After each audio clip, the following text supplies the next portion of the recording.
down the hammer and pick up the pencil. You're about to listen to the Savvy Radio Show. Learn from real-life real estate investors, experience revealed with the Savvy Landlord as your host. What's going on, Savvy investors? Man, this is your friend Steve VanCauwenbergh.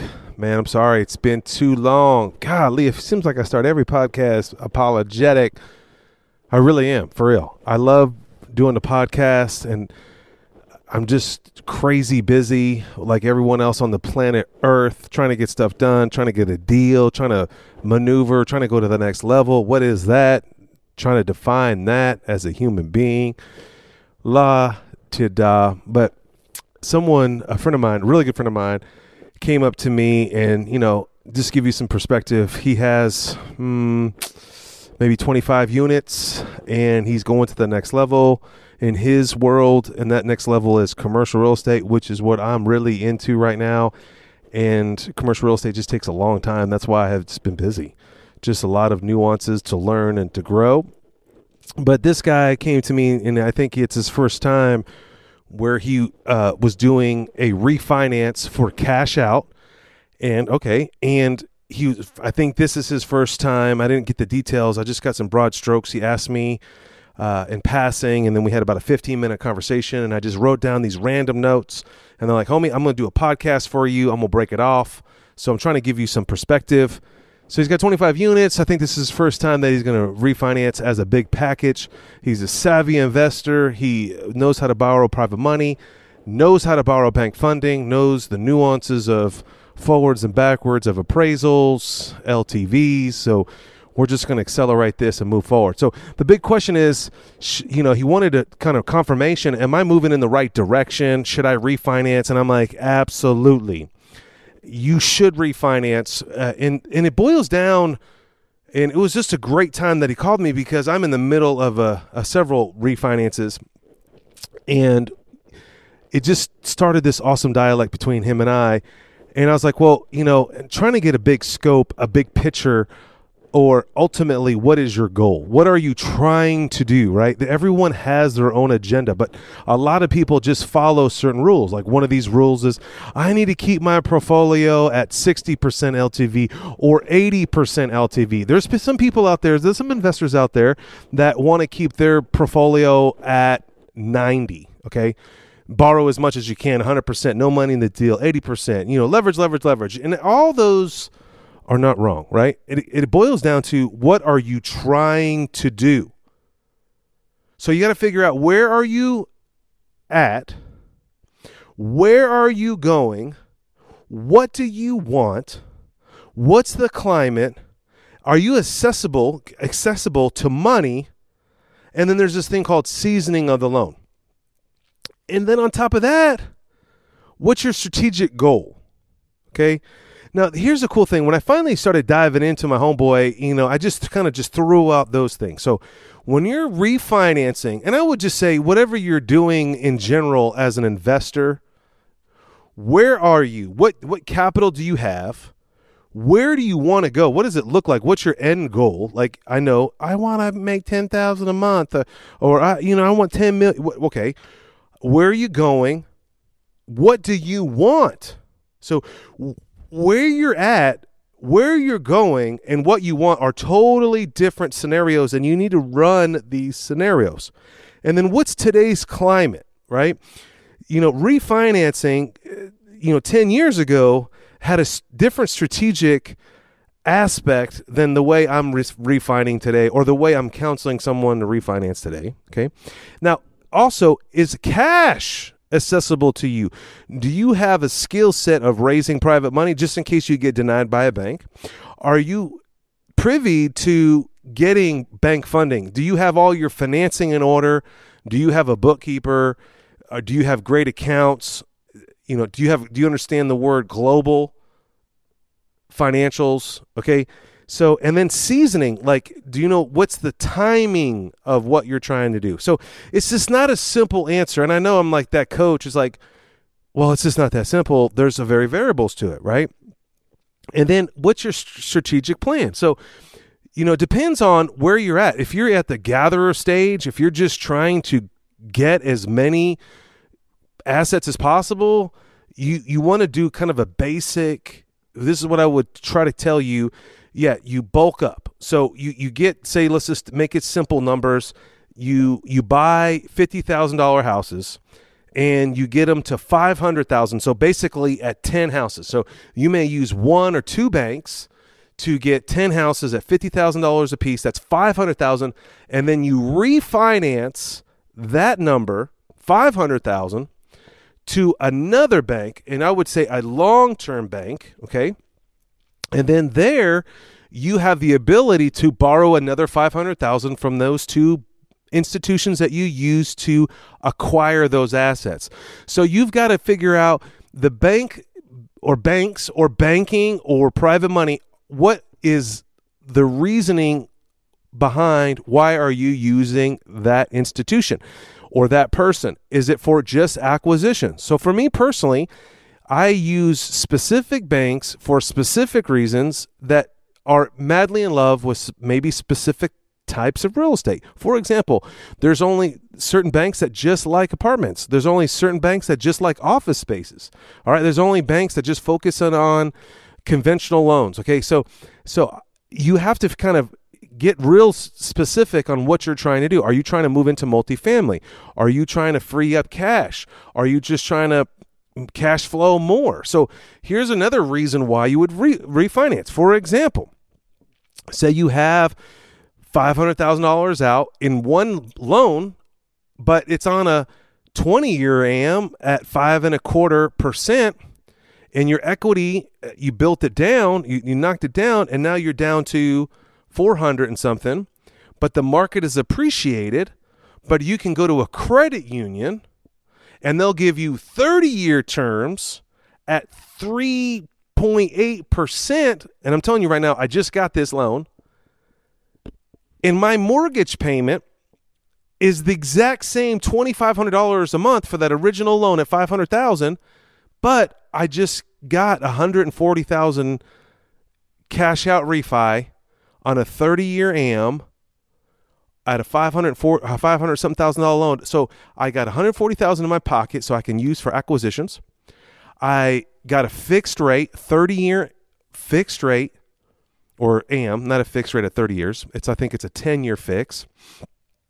And my payment is the same. Should you refinance that? Absolutely. There's this thing, you should probably Google this up, and this is probably not the podcast for this time, but you do not want to leave too much dead equity in your assets. So when you get to this level, right, this guy, he's my homeboy. He started grinding it out, got the 10 units, grinding it out, did it private money, got a couple loans, grinded it out. Man, he's at, you, homie, listening to this, because I'm telling you are at a sophistication level of an investor. What are you trying to do? Are you a professional investor? Are you going to leverage more? And what are you going to do with the capital? So where are you at? Are you in a cash position? So if I was counseling somebody else and they're just starting, I would really find more banks that you can acquire more assets with. So let's just break it down. So there's one bank that's just used for acquisitions. There's another bank that you could use for refinancing. And then there's another bank that, you can put your horses at them and never, ever going to refinance them again. Okay. So there's just kind of these nuances of, I know I just said the last two banks are kind of the same, but the middle bank could be an acquisition bank and you leave it and park it there. So you have an acquisition bank, a refi bank. Sorry. God, I know I'm moving too fast. I don't even have any notes. I'm just going off the cuff here. So you got to be patient. Let's break down these three banks again, or three ways of doing it.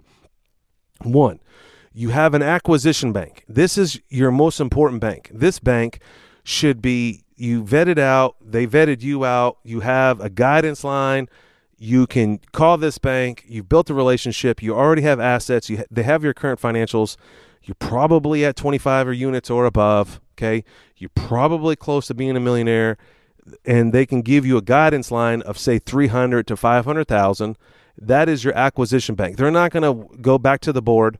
You're just going to submit an application, and I'm going to buy this house. It's a $100,000 house. I got it under contract for $60,000, and I need $10,000 to fix it up. They're going to write you a check for $70,000, okay, minus some closing costs. So that's an acquisition bank. So let's clarify that. Then you can have another bank that is acquisition, but their speed is much slower than the other bank. The other bank is relatively within 30 days. That bank, that first bank, that acquisition bank, is you can close a deal in 7 days, but you're going to pay more for it. They may charge you more points.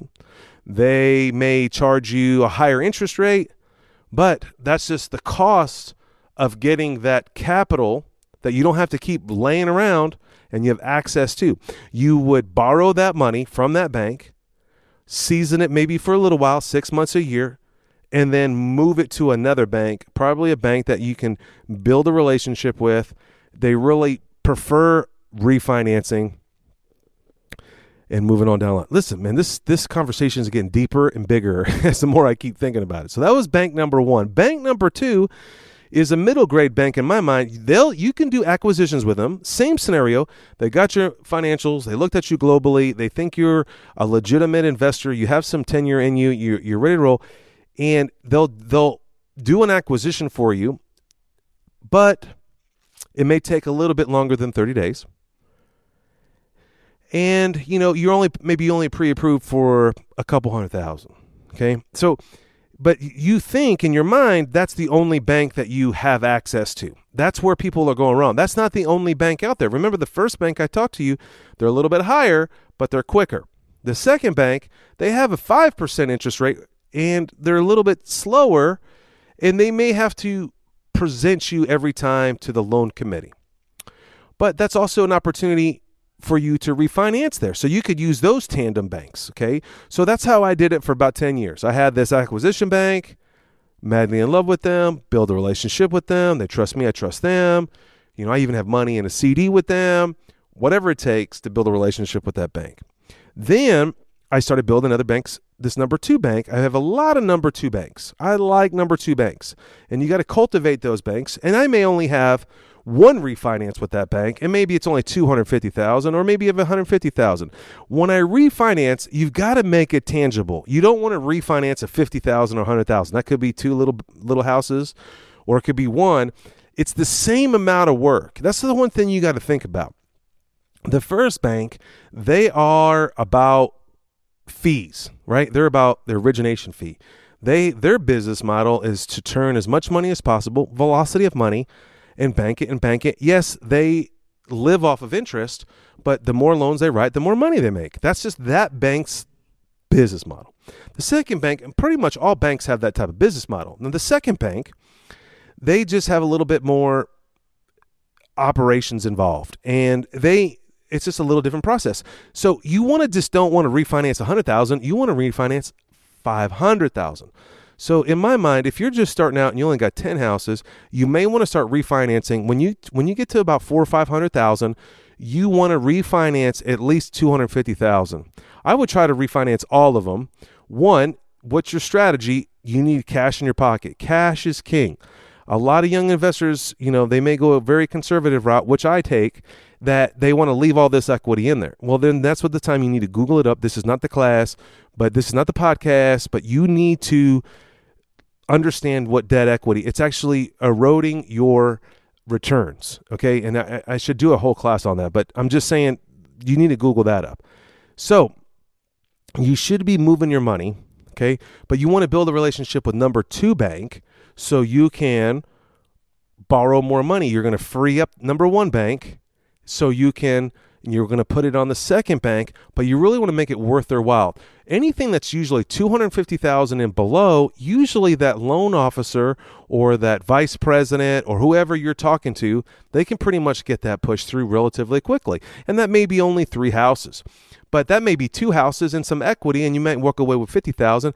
And that should be your first thing if you've never refinanced before. Now, my homie that asked me this question, he has probably $1 million in property and he's never refinanced before. So he needs to push through a $400,000 or $500,000 loan so he can free up his acquisition money. Now, that's bank one. Bank two, you get it. There's more detail in there, and I am speaking very fast. You probably have to listen to this twice.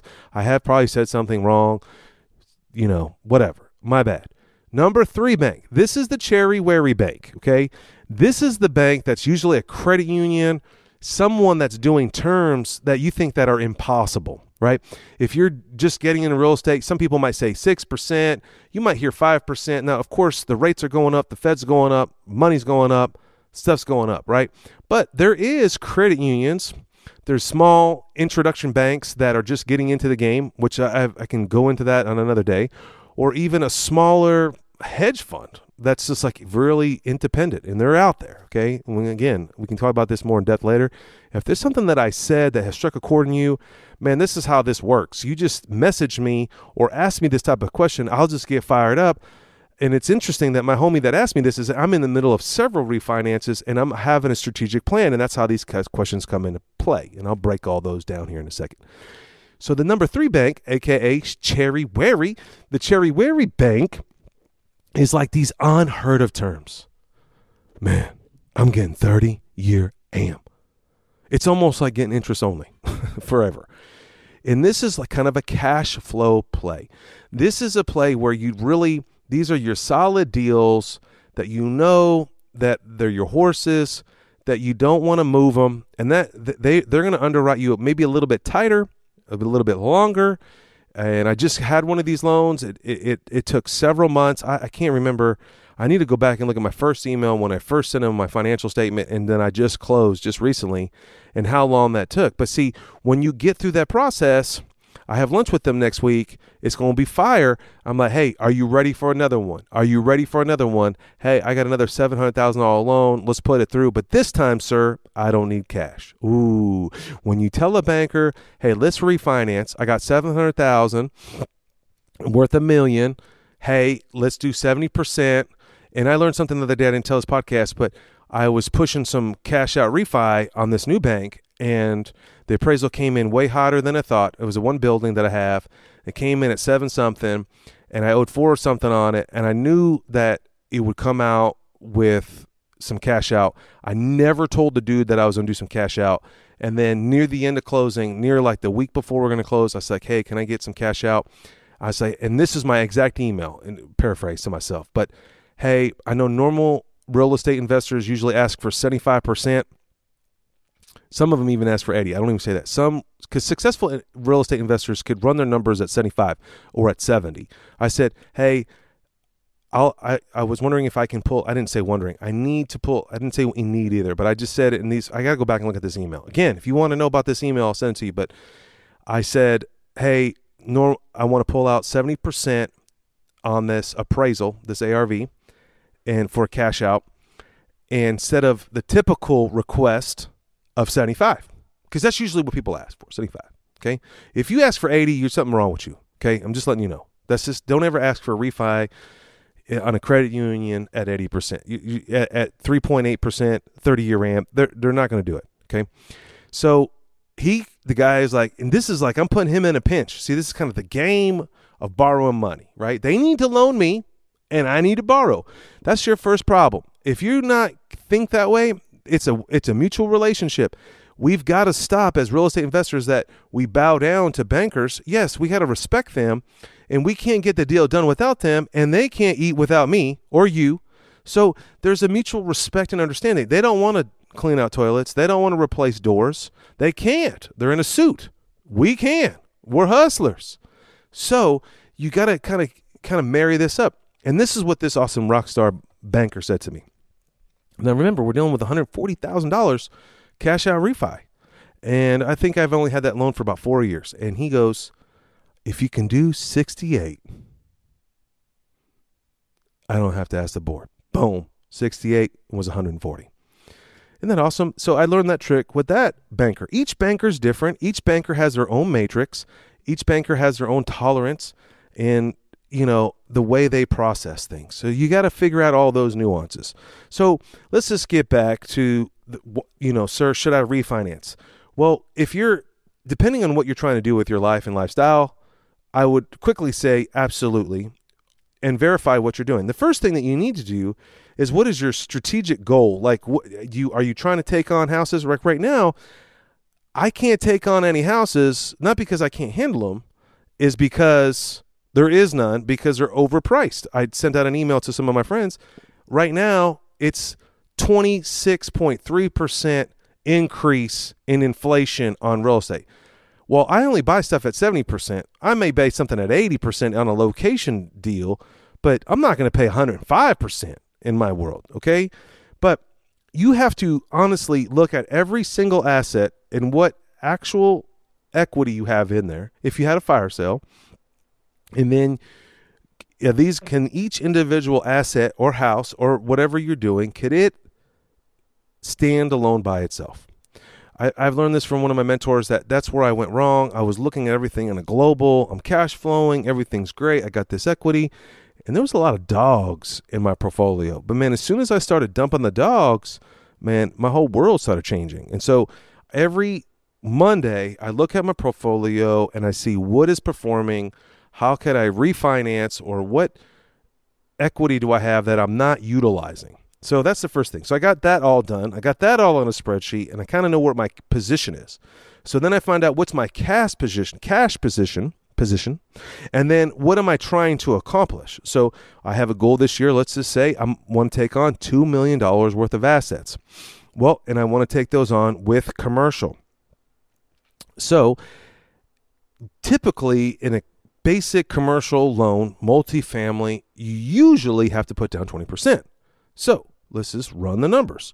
So if I'm going to buy a $500,000 building, I'm going to have probably $100,000 for the acquisition, and I'm probably going to have some holding costs, CapEx, so on and so forth, right? So probably, let's just say $150,000, $200,000.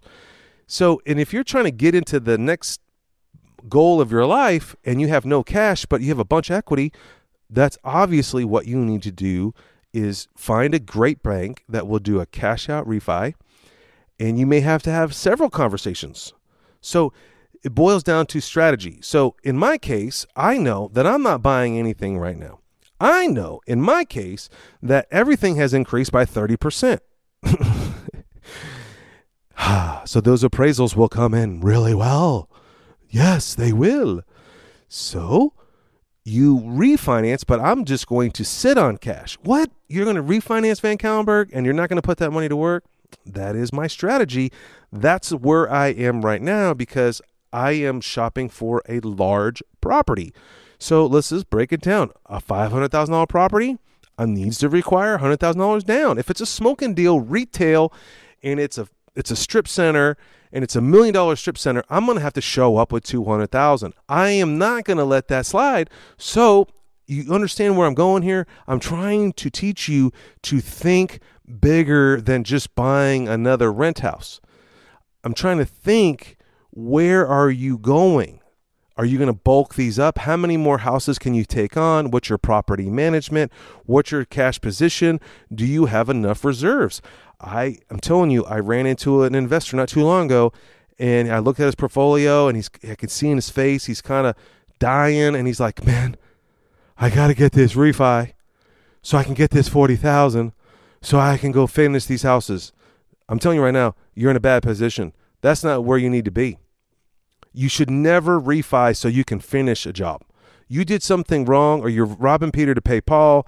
Your portfolio seems out of whack. That's just not how you do the game. You allocate money, you have budgets, you have goals, and you know where you're going. Okay, so again, you got to reevaluate where you're at. Where is all my single units? Are they in the path of progress? Can I see a bump, a tick up in valuation coming up? Should I sell some of these dogs and sell some of these and get cash? Now, if you sell them, again, you're going to pay tax on them. But if you refinance them, okay, that's another strategy you got to think about.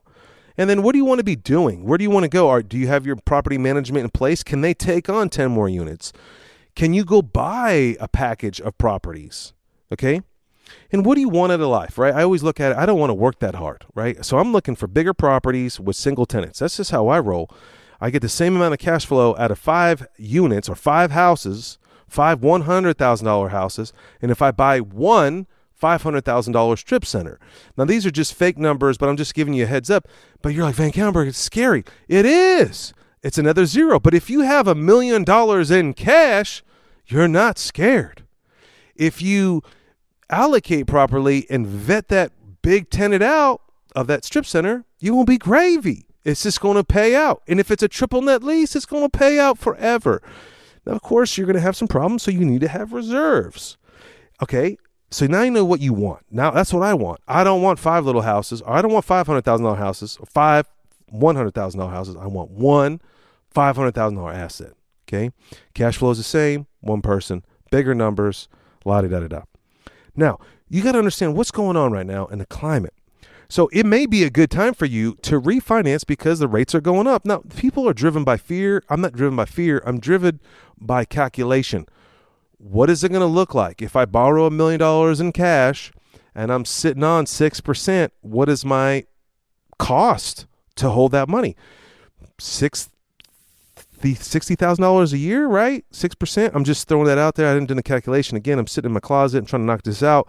But there's a cost there. Some people don't like that. Now, for 1 year, opportunity cost, $1 million in cash, and call me $60,000, no brainer all day. 2 years, I haven't found an acquisition. I got $120,000 in out-of-pocket expense, aka holding cost. Now I can write this off. Remember, you can write off your interest. So, again, these are things these are just next level thinking.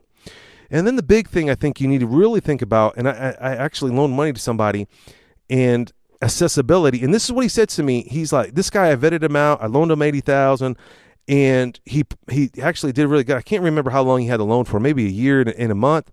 And then he paid it off, and then I was going to loan him on another house and loaned him $40,000 on that house. And then he's like, can I just get a line of credit?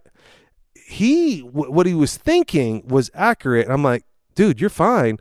But he wanted to pay me some kind of fee. And I'm like, bro, you don't have to pay me no fee. But he was thinking, right, accessibility. You've got to think about, do I have access to money? I constantly work my private money. I call them all the time. Hey, where are you at? Do you have any funds available? I don't say that straight out. Are you doing any deals right now? Yeah, man, my money's tied up right now. And I just keep that flow of accessibility. I also have relationships with banks. So let's just say one bank I have a guidance line of $1.4 million. Well, if I know that I have $900,000 on there, what's my accessibility amount? Only $500,000 or $300,000. And if I can't acquire a $500,000 unit building with that, I'm gonna have to refinance out. Again, what's accessible to me?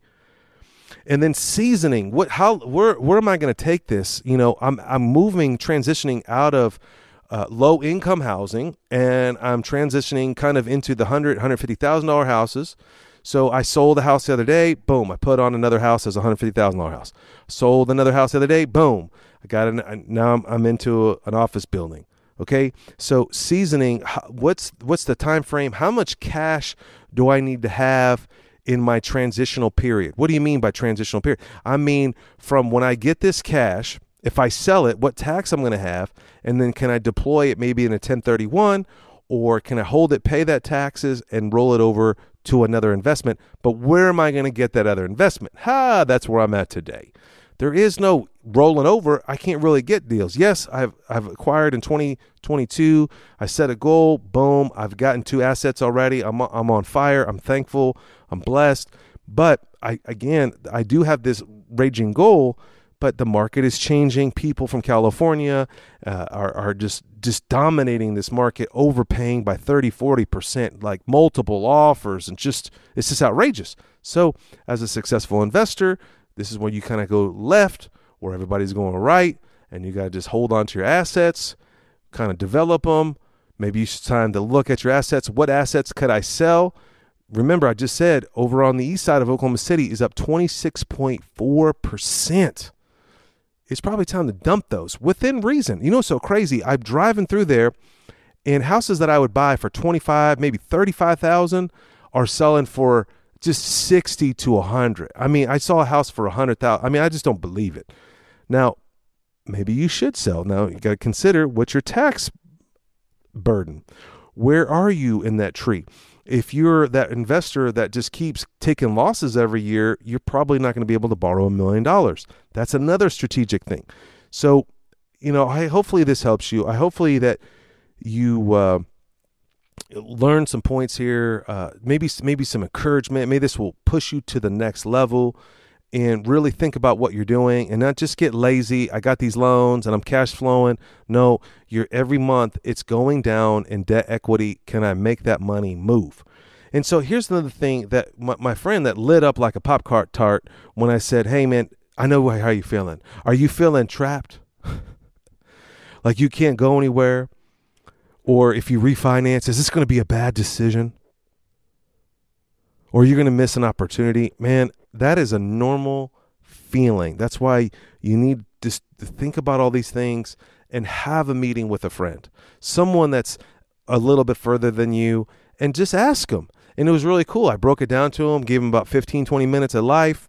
He took it. He ran with it. Within 30 minutes, he's like, I already ordered all the appraisals, got the, he already had the bank funding. He was just about to pull the trigger. Sometimes it's all it takes. I know that I've been coaching people for a long time now. Sometimes people just need permission. Well, if I'm anybody or anything, I give you permission. If you have an idea, there's a feeling inside of you, start pursuing it. This is your friend, Steve VanCauwenbergh. Hey, if you like what you hear, let me know. Go to savvyinvestors.com or maybe savvypodcast.com.